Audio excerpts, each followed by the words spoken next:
1949 жылдың 1 қазанында ежелгі Қытайдың өмірін түбегейлі өзгерткен тарихи оқиға болды. Бұл күні Пекиннің орталығында 400 мыңнан астам адам жиналды. Императорлық жабық қаланың кіреберісінен жоғары көтерілген Тяньаньмэнь сарай мұнарасының қоймаларының астында Қытай компартиясының басшысы Мао Цзэдун тұрды. Жиналған халық оны император ретінде қуана қарсы алды.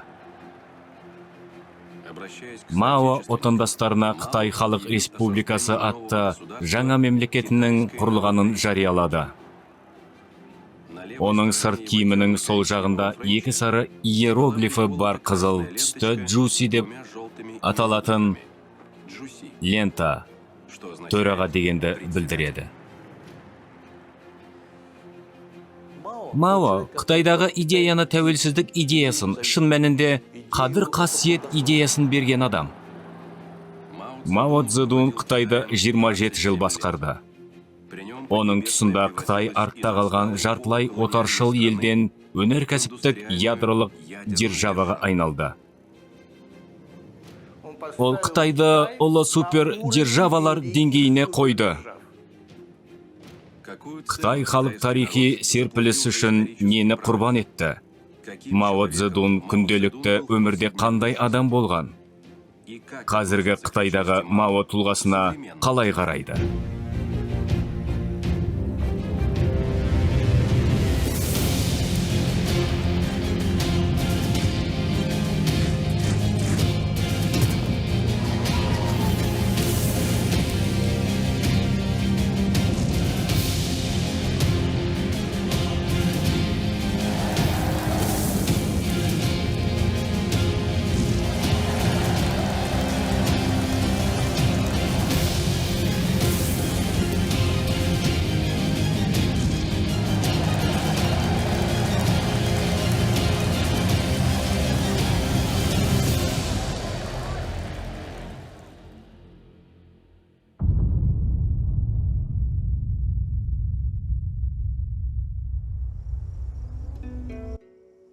Қытайдың оңтүстік шығысындағы Шаошань қаласы бүгінде туристер көп келетін орындардың бірі болып табылады. Мұнда 1893 жылы Қытай Халық Республикасының төрағасы Мао Цзэдун дүниеге келді. Мао отбасының үйі 20 ғасырда жартылай қирап, кейіннен қалпына келтірілді. Бүгінде ол мұражайға айналды. Мұнда төрағаның балалық шағы өткен бөлмелердің интерьерлері мен қайта жасалды. Жыл сайын Мао Цзэдунның отанына 3,5 миллионнан астам турист келеді.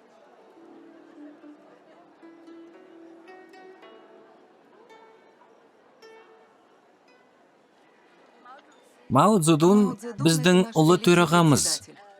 Ол Қытай халқын азаттыққа алып келді. Біз жас ұрпақ болғанымызға қарамастан, біз оны шын жүректен құрметтейміз және қадірлейміз. Мен кедей шаруа отбасында дүниеге келдім. Егер Мао төраға болмаса, онда Қытай коммунистік партиясы болмас еді. Содан кейін бізде кедей адамдар көп болар еді.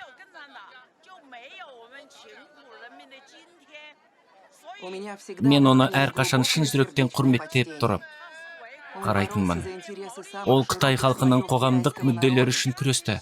Ол адам және риясыз болды. Мен төраға Маоға алғыс құрметпен қараймын. Егер ол болмаса, менің бүгінгі өмірім де болмас еді.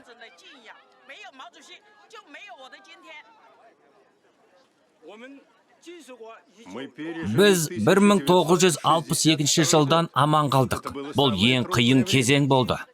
Содан кейін табиғи апаттардың салдарынан тамақ болмады. Және біздің отбасымыз қатты аштыққа ұшырады. Бірақ біз бұл қиын кезеңді бастан өткердік.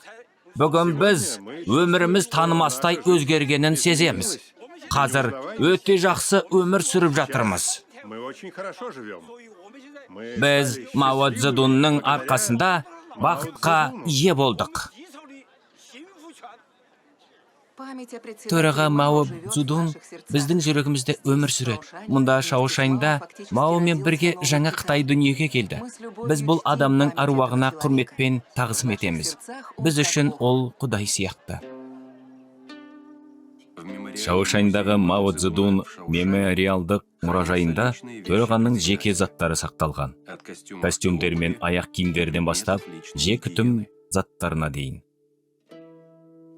Мао Цзэдун ерекше тұлға болды.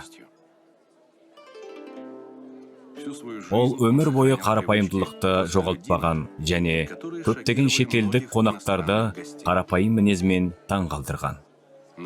Мысалы, төраға жаңа заттарды кигенді ұнатпады. Ол тозған киімді ауыстыруды емес, жөндеуді жөн көрді. Бірде Мао Ұлыбританияның премьер-министрімен кездесуге үлкен жамауы бар шалбар киіп келіп, ағылшын дипломаттарын таңғалдырды.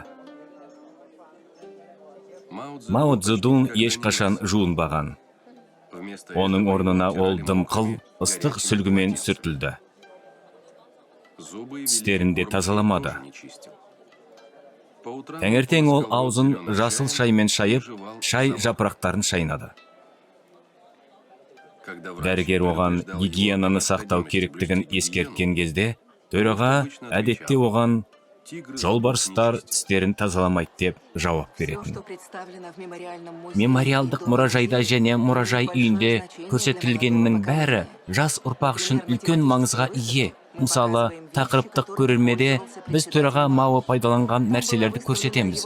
Онда оның ұйықтаған киген көйлегі қойылды. Онда 73 жамау бар. Елестетіп көріңізші, мұндай ұлы адам жамауы бар көйлегін киген. Бұл оның үнемділігін көрсетеді. Мао Цзэдун 40 жылға жуық Қытай компартиясының жетекшісі болды. Тірі кезінде оны ұлы кормчим, ұлы ұстаз және ұлы баш қолбасшы деп атады. Оған жүздеген миллион адам табынған. Оның бейнесі бар белгілер Қытайлардың әскери киімдері мен азаматтық киімдерінің міндетті атрибуты болды.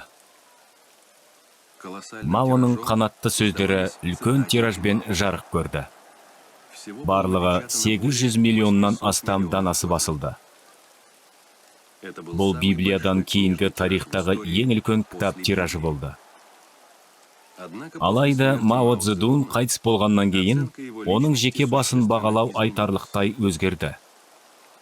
Қытайда бұрын соңды болмаған әлеуметтік және экономикалық эксперименттердің нәтижесінде ондаған миллион адам қайтыс болғаны белгілі болды. 1981 жылы Қытай компартиясы Мао Цзэдунның ел тарихындағы рөлін бағалайтын арнайы құжат қабылдады. Онда былай айтылды.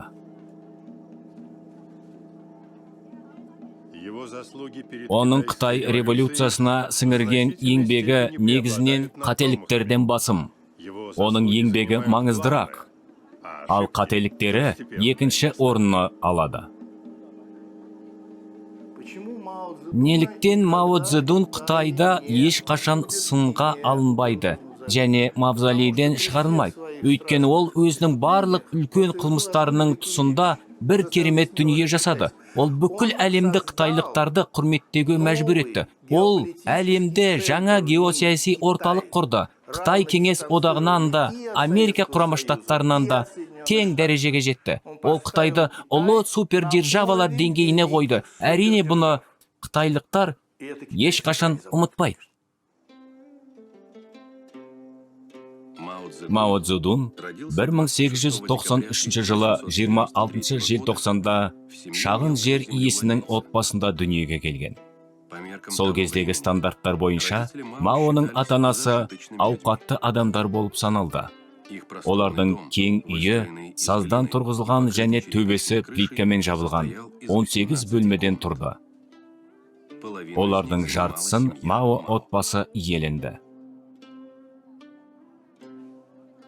Ұзақ уақыт бойы барлық Қытай дереккөздері Мао Цзедунды өте кедей отбасынан шыққан, өте қарапайым шаруа ретінде көрсетті, және ол осындай бейнесін қолдауға дайын болды. Ол көбінесе ең қарапайым шаруа ретінде киінетін. Кейде ол мақта жүні шыққан киім болатын. Ол қарапайым шаруа сияқты темекі шегіп, шылымды өзі айналдырып жасайтын. Бұл керемет менің ойымша, бұл істейтін бейне болды. Өйткені Мао Цзедун ең кедей отбасынан алыс еді. Ол ауқатты шаруалар отбасынан шыққан. 8 жасында Мао Цзедун жеке мектепке беріліп, классикалық қытайлық білім алды. Ол дәстүрлі әдебиетпен, философиямен, сондай-ақ көптеген европалық ойшылдардың еңбектерімен танысты. Ол Конфуцийдің кейбір трактаттарын жатқа білетін. Сондай-ақ Мао Цзедун каллиграфия шебері болып, ежелгі ақындардың көптеген өлеңдерін өз қолмен көшіріп жазды. Кітаптар мен поэзияға деген сүйіспеншілік Қытайдың болашақ жетекшісі өмірінің соңына дейін сақталды. Ол төсектің жартысында ұйықтады. Екінші әрқашан қайта-қайта оқыған кітаптарға толы болды. Қытай әдебиетіне құмар, керемет білімді философ, сонымен қатар оның таңғажайып поэтикалық сыйы болды. Ол шынымен де 20 ғасырдың талантты Қытай ақыны болды. Жас кезінен бастап, Мао Цзедун айналасында ашық әлеуметтік әділетсіздікті көрді. 19 ғасырдың аяғында Қытай батыс державаларына жартылай отарлық тәуелді болды. Шетелдіктер Қытайдың ең ірі порттарын басып алды, және ішкі бажсыз сауда құқығына ие болып отыр. Қытай нарығын батыстың арзан тауарлармен толтырды. Мао Цзедунды оның тарихтағы дұрыс рөлін егер революцияға дейінгі 20 ғасырдың басында Қытай халқының жағдайы қандай болғанын есімізге түсірсек қана түсінуге болады. Қытайда қандай кедейлік бар? Оны батыста да, тіпті Ресейде де кедейлікпен салыстыруға болмайды. Ресейдегі кедейлер бір баспана барлар болатын. Ал Қытайда егер бір үйі бар болса, ол бай деп саналады.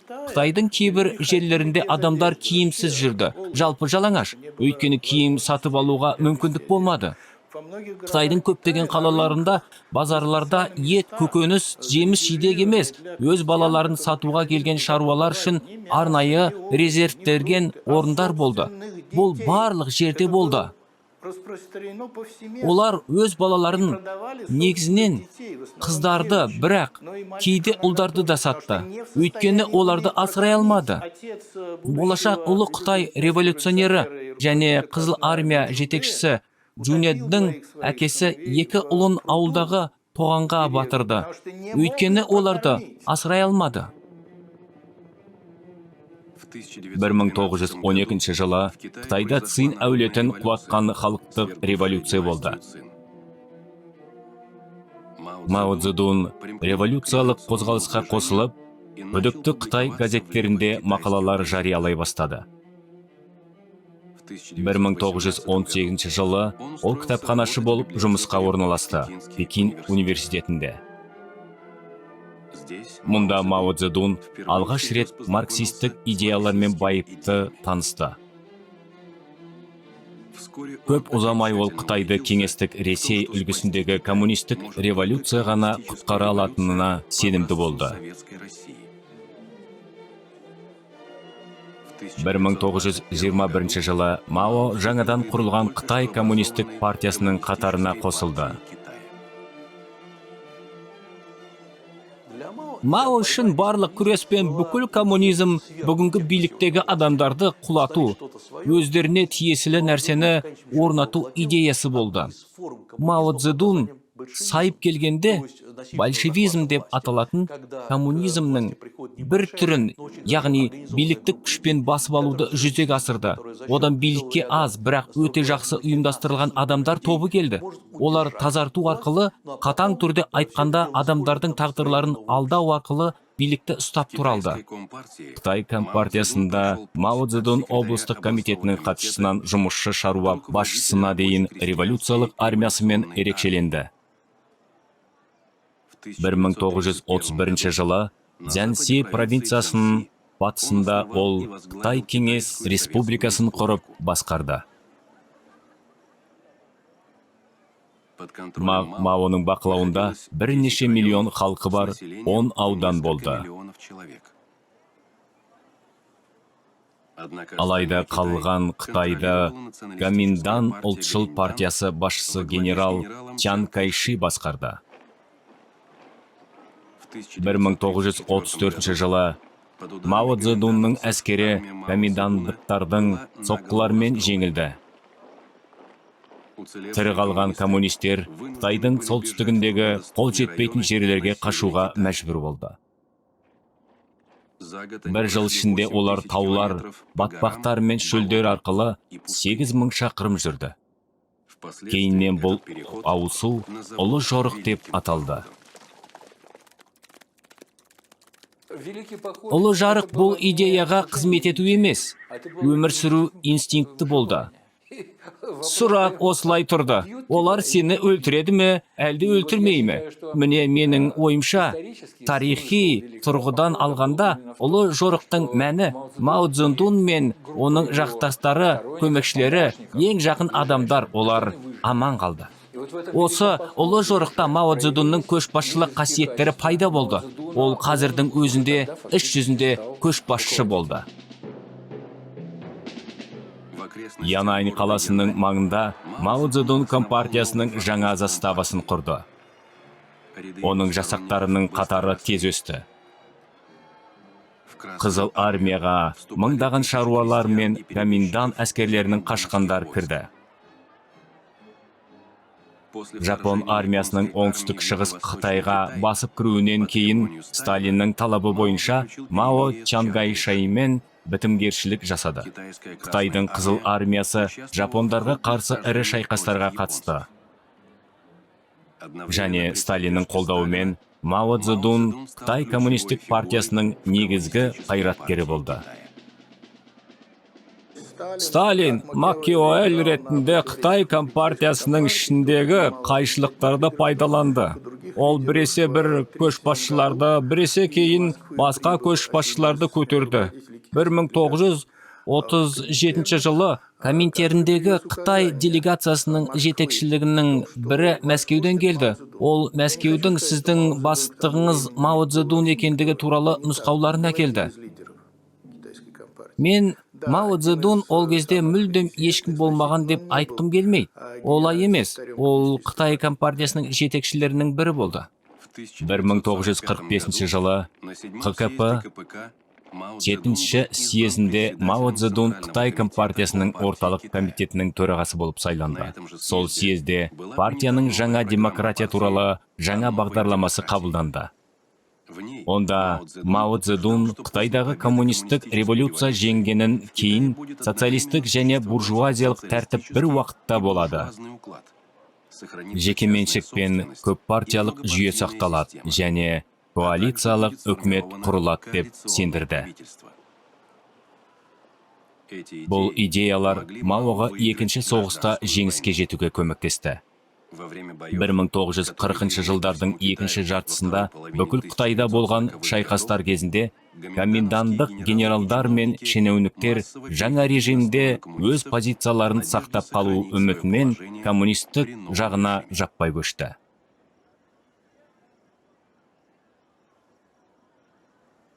Қытайдағы революция коммунизм мен марксизм баннерлерінің астында емес, либералды демократия баннерлерінің астында болды. Біз қазір білеміз, өйткені мен мұрағаттан бұл идеяның ең алдымен Сталинге тиесілі екенін көрсететін құжаттарды таптым.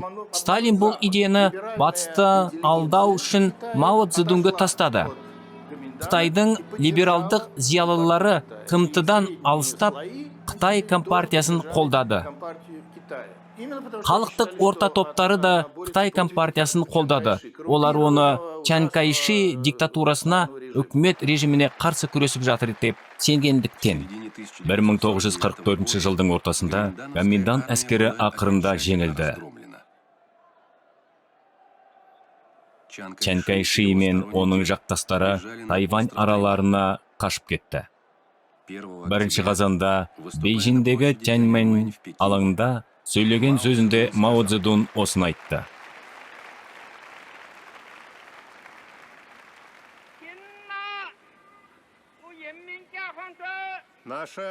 Біздің халық, азаттық армиямыз бүкіл ел халқының қолдауымен, отанымыздың аумақтық тұтастығы мен егемендігін қорғау,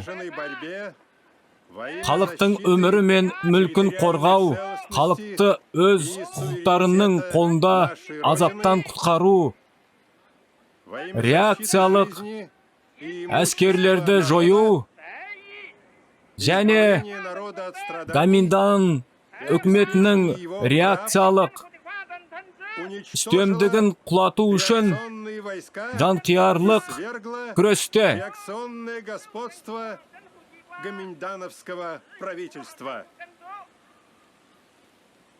Орталық халықтық үкіметтік кеңес барлық елдердің үкіметтерінде біздің үкімет Қытай халық республикасының бүкіл халық білдіретін жалғыз заңды билік екенін жариялау туралы шешім қабылдады.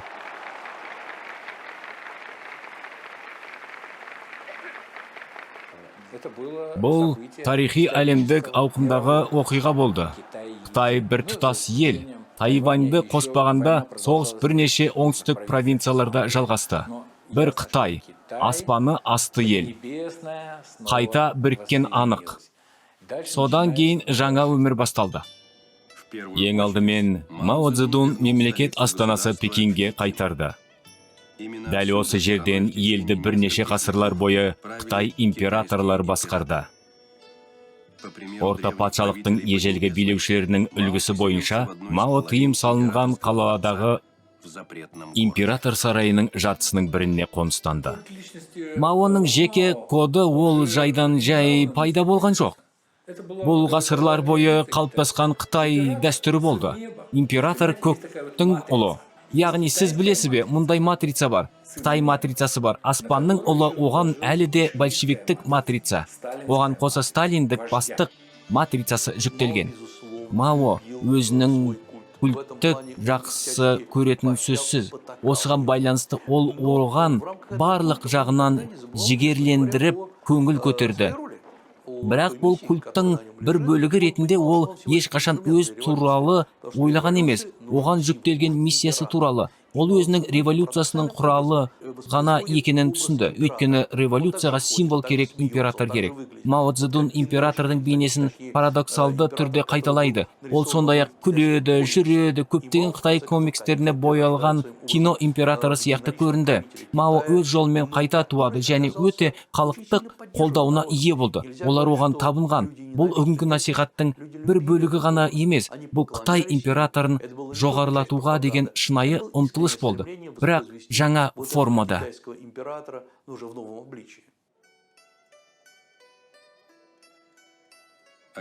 Биліктің шыңына шыққаннан кейін Мао Цзэдун өзіне таныс өмір салтынан бірден бас тартқан жоқ. Көптеген жылдар бойы Маоның жанында болған оның жеке дәрігері Ли Чжисуй есіне алды. Ол құмарлықпен өзін-өзі ұмытқанға дейін оқығанды ұнататын. Кітапханада, кабинетте, жатын бөлмеде, барлық жерде кітаптар болды. Ол тамақтанған кезде, қырқып қырынған кезде, төсекке жатқанда кітаптарды қолынан шығармады. Ол жеткілікті қозғалмады. Ол аузынан шығармай темекі шегетін. Ол күндер мен түндер көк түнде өткізді. Ол қою қара шай ішкен. Ол өте аз ұйықтады. Тұрақты өмір салты туралы айтудың қажеті жоқ. Ол тым ретсіз тамақтанды. Мұнда да тәртіп болған жоқ.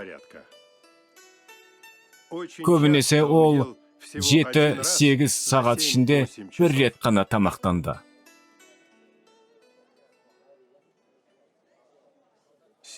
Маоның отбасылық өмір күрделі және қайғылы болды. Төраға 4 рет үйленіп, 6 баласы болды. Азаматтық соғыс кезінде оның ағасы, әпкесі және екінші әйелі тұтқынға алынып, коменданттар өлім жазасына кесілді. Зедунның үлкен ұлы Мао Аньин 1950 жылы Корея соғысында қайтыс болды. Ұлы Кормчевтің 4-ші әйелі, қытайлық суретші Цзян Цин саясатпен айналысып, Қытай компартиясының жоғарғы басшылығына кірді.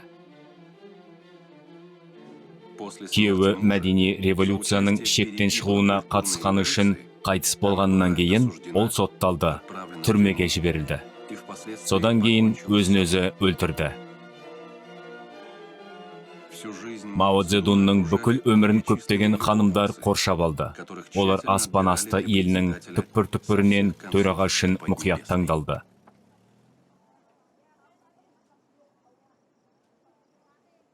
Мао ешқашан өмірді жақсы көретінін, өмірдің толықтығын жақсы көретінін жасырмады. Ол сусын ішкенді ұнататын, жақсы тамақтанғанды ұнататын, қарапайым қытайлық шаруалар тойларын ұнататын. Мао Цзедун кішкентай бөлімдегі қарапайым шаруа диванында ұйықтап, келушілердің үнемі қабылдайтын. 1944 жылға қарай ұлы емес, жай Мао Цзедун келеді.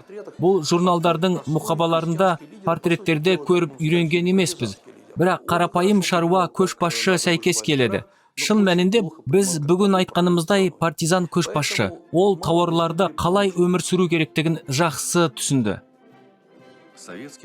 Кеңес одағы Қытай Халқы Республикасы мойындаған және онымен дипломатиялық қатынастар орнатқан алғашқы ел болды. 1949 жылы желтоқсанда Мао Цзедун өмірінде алғаш рет КСРО-ға келді. Оның сапары 2 айға созылды. Мао Мәскеудегі автомобиль зауытына барып, Ленинградқа барды. Онда ол Аврора крейсерінде және Эрмитажда болды. Мао Цзедун мен Сталин достық, одақ және өзара көмек туралы келісімге қол қойды.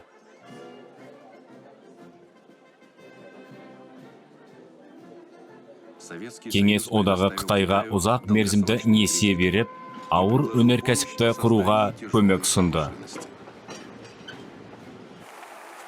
50-ші жылдары Қытайға 2000-ға жуық ірі заманауи кәсіпорындардың техникалық жобалары берілді. Аспан асты елінде 12 мыңнан астам кеңес инженерлері мен ғалымдары жұмыс істеді. Мыңдаған қытайлық студенттер мен жұмысшылар кеңестік жоғары оқу орындарында оқыды.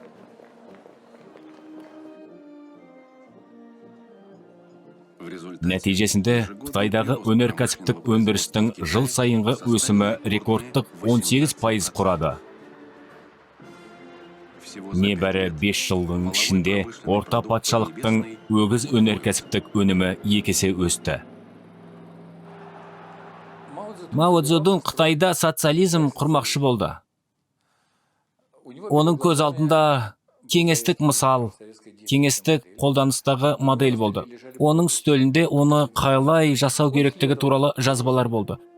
Ол осы жазбалардың алғашқы жылдарын осы сабақта ұсынды және үлкен жетістіктерге жетті. Объективті түрде айтсақ, елестетіп көріңізші, сіз 49 жасқа дейінгі өмір сүресіз және сіздің балаларыңыз бар. Түсінесіз бе? Сіз кедей шаруасыз, балаларыңыз ешқашан білім алмайды, себебі сізде ақша жоқ. Мұнда 49 жылы революция орын алады, коммунистер билікке келеді. Коммунизмнің барлық қасіреттерімен, бірақ коммунистер тегін білім, тегін медициналық сақтандыру және тағы басқа берген мойындауымыз керек. Яғни, халықтың ең кедей топтары өмір сүруге бір нәрсеге қол жеткізуге мүмкіндік және сіздің балаларыңыз Пекин университетінен бітіреді. Бұл керемет емес пе? 50 жылдардың ортасында Кеңес Қытай қатынастары тез нашарлай бастады. Кеңес одағының Сталиннің жеке басына табынушылықты әшкерелеу жөніндегі 20 съезінің шешімі Мао Цзедун сатқын және өте қауіпті деп жариялады.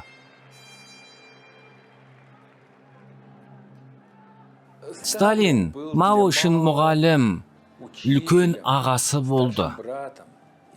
Хрущев оны сынай бастағанда, ол ашуланды. Өйткені ол Хрущев мүлдем дұрыс емес калибрлі қайраткер екенін көрді. Ол мұны білді. Хрущев бұл Сталиннің жақын немесе мүмкін қызметшісі. Кенеттен ол өзіне барлық осы консулдық заңдарды бұза отырып, үлкендерді құрметтеуге мүмкіндік береді. Ол есінің жадын қорлады. Ол Кеңес одағына қарағанда тезірек жүруге болады деп ойлады. Міне үлкен серпіліс. Сіз күшіңізді шоғырландырып, алға ұмтылуыңыз керек. 1958 жылы Мао Цзедун мәлімдеді. Коммунизмді құру үшін Қытайға 100 жыл қажет емес, 50 жеткілікті. Қытай компартиясының жаңа келісімі Мао Цзедун үлкен серпіліс деп атады. Саяси бюроның кеңейтілген ортасында ол аспан асты елін өзгертудің керемет жоспарын шығарды. Шамамен 10 жыл ішінде өнім өте мол болады, ал адамгершілік бұрын соңды болмаған. Біз коммунизмді тамақтандыруды ұйымдастырудан, киім-кешек, баспанамен қамтамасыз етуден бастап жүзеге асыра аламыз. Тегін тамақтанатын және коммунизм бар қоғамдық асханалар. Әрбір ірі коммуна магистральдық магистраль салады. Мұндай жолда ұшақтар қонуға болады. Міне сізге аэродром. Болашақта әр провинцияда 100-200 ұшақ болады. Мәңгілік бақыт уақыты келеді. Ең алдымен Қытайда қоқыстармен, кеміргіштермен және торғайлармен күрес жарияланды. Олар Мао егінді жойды деп санайды. Миллиардтаған жануарлар өлтірілді. Осыдан кейін өрістерді құрт пен шегіртке басып, өркендерді жеді. Көп ұзамай Мао Қытай қысқа мерзімде әлемдегі ең ірі болатын балқыту державаларын басып, озу мүмкін деп шешті. Төраға қытайлықтарды қолдан жасалған домна пештерін салуға шақырды. Мао өзінің жақын адамдарының арасында шынайы таңданыспен сұрақ қойды. Егер бұл кішкентай домна пештері болаттың көп мөлшерін шығара алса, неге шетелдіктер осындай алып болат зауыттарын салады? Олар шынымен де ақымақ па? Төрағаның шақыруына ондаған миллион адам жауап берді. Барлық жерде, ауылдық және қалалық аулаларда, спорт алаңдарында, саябақтар мен скверлерде қолөнер домналары салынды. Олар болат пен темір сынықтарын, ескі тұтқаларын, күректерді, үй ыдыстарын балқытты. Қалалар мен ауылдардың үстінде қара түтін бағаналары көтерілді. Болатты балқыта алатындардың бәрі оны өндіруге тасталды. Күріш пен басқа дақылдарды жинау әйелдердің, қарттардың және балалардың мойнына түсті. 1960 жылы Қытайда қорқынышты құрғақшылық басталғанда, елде библиялық аштық басталды. Күн сайын ондаған мың адам қайтыс болды. Үмітсіздікке ұшыраған шаруалар ағаштардың жапырақтары мен қабығын жұлып алып, құрттарды, қоңыздар мен бақаларды, жабайы көкөністер мен дәнді дақылдарды жинады. Көбісі арамшөптермен араласқан жерді де жеуге тырысты. Мао Цзедунның үлкен секірісінен туындаған аштықтан 30 миллионға жуық адам қайтыс болды. Ол, мен экономикада ештеңе түсінбеймін деді. Мен түсінбеймін. Ал сіз де бір нәрсені түсінесіз бе? Сіз де ештеңе түсінбейсіз. Ал бірге кетейік. Ол экономиканы түсінбеді, бірақ айналасындағылардың бәрі оның бәрін түсінетінін айтты. Ол үлкен серпіліс кезінде бүкіл ел бойынша жүрді. Оған егін көрсетіледі. Тағы да тоталитарлық жүйе. Барлық шындықты айтуға қорқады. Сіз шындықты айтасыз, олар сізді алып тастайды. Сіз шындықты айтпайсыз, мүмкін олар кейін орнынан алып тастайды. Міне оған Потемкин ауылдары көрсетіп жатыр. Ол, қандай жақсы дейді. Барлығы өседі, бәрілік дамиды. Керемет, бірақ мұның бәрі Мао Цзедунның өзіне әсер етеді. Ол өзін күнәсіз деп санай бастайды. Үлкен эмоциялардың жарылуы. Міне біз Мао Цзедун ретінде білеміз. Айналасында портреттер, айналасында оның дәйек сөздері бар. Мұның бәрі үлкен серпілістің салдары. Яғни бұл аштыққа қарсы тұру. Халықтың миын қозғау, бәрі жақсы, партия бәріне қамқорлық жасайды. Және кінәлі емес. 60 жылдары Мао Цзедунның партия мен мемлекеттегі жеке билігі бұрынғыдан да күшті болды. Әсіресе төраға үшін Қытайдың әртүрлі аудандарында бірнеше резиденциялар салынды. Олардың бірі Маоның отаны Шаошан ауылында жанында. Ол теңіз деңгейінен 608 метр биіктікте, көркем тау шатқалында орналасқан. Және тамшы су үңгірі поэтикалық атауын алған. Резиденцияда Мао Цзедун үшін жартаста жасалған жеке бомба панасы сақталған. Төрағаны 100-ден астам адам үнемі күзетіп отырды. Оның жанында әрқашан медбикелер, жеке дәрігерлер мен аспаздардың бүкіл штаты болды. Мао Цзедун бүкіл ел бойынша сәнді темір жол құрамымен жүрді. Төраға үшін арнайы автомобильді жасалды. Машинада шерулер кезінде мемлекет басшысын жақсы қарастыруға болатындай етіп отыруды деңгейге көтеруге мүмкіндік беретін күрделі механизм орнатылды. Мао императорлық әдеттерді ала, және өзін Қытай император ретінде ғана емес, сонымен бірге өмір тәжірибесімен ақылы философ ретінде ұстай бастады. Ол саяси бюроның отырысына өзін жатын бөлмесінде төсектен шықпай-ақ шақыра бастайды.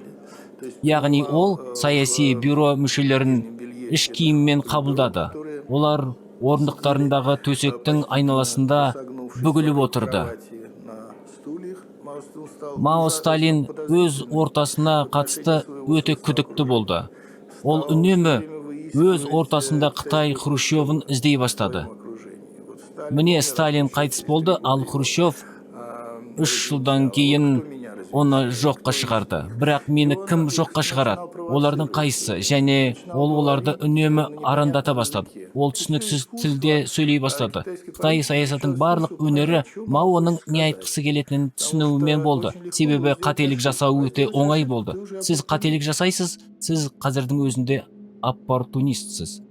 1966 жылы Мао Цзедун мәдени революция саясатының басталғанын жариялады. Төраға мәдениетте, ғылымда және өнерде социалистік құндылықтардың үстемдігін орнатуға және буржуазиялық өткеннің қалдықтарын бір жола жоюға шақырды.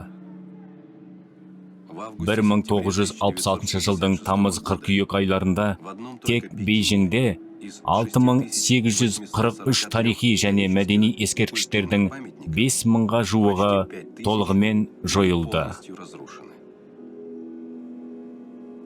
Шошқа қораларына кірпіш жетіспейді деген сылтаумен Ұлы Қытай қорғанының бір бөлігі бөлшектелді. Коммунизмнің болжамдауы жаулармен күресуге қызыл күзетшілер хунвейбиндер деп аталатын мектеп оқушылары мен студенттердің отряды жіберілді. Олар құрбандарын сайқымазақ қылып киіндірді, беттерін қара сиямен жағып, басқа да қорлықтарға ұшыратты.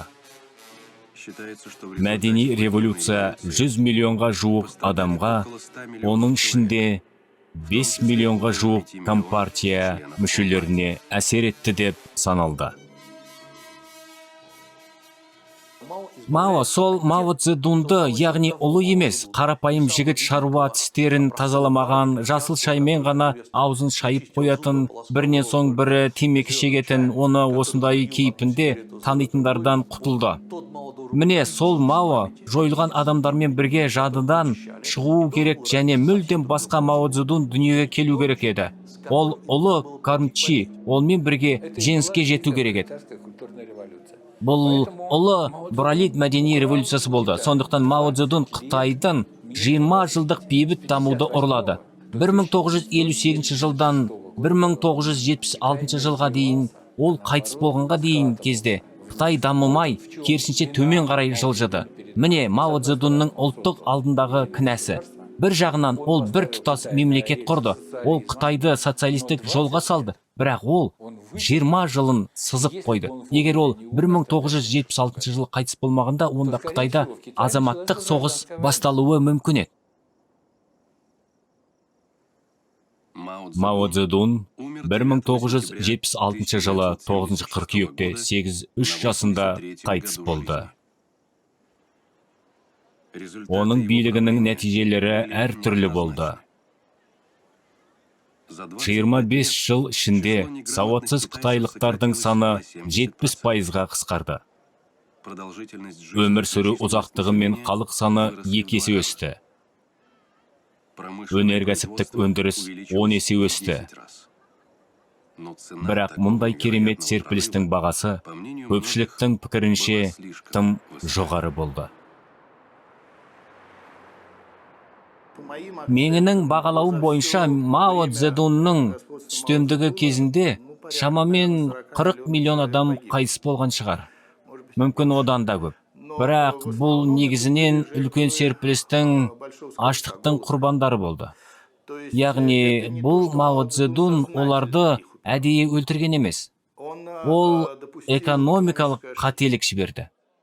Осыған байланысты Мао Цзэдун мәңгілікке парадоксалды, өте даулы, бірақ Қытай үшін мүлдем символдық тұлға болып қала береді. Сондықтан Қытай үшін Мао Цзэдун 1949 жылы соғыста жеңіске жетіп, билікке келген көшбасшы ғана емес, 1966-76 жылдары мәдени революция жасаған адам емес, Қытайды кеңес одағымен соғысқа әкелген емес. Жоқ, бұл Мао Қытайға идея, тәуелсіздік идеясы, өзін-өзі бағалау идеясын берген адам. Бұл Мао әрдайым қытайлықтардың санасында қалды. 1977 жылы Бейжіңде Мао Цзэдун мавзолейі ашылды.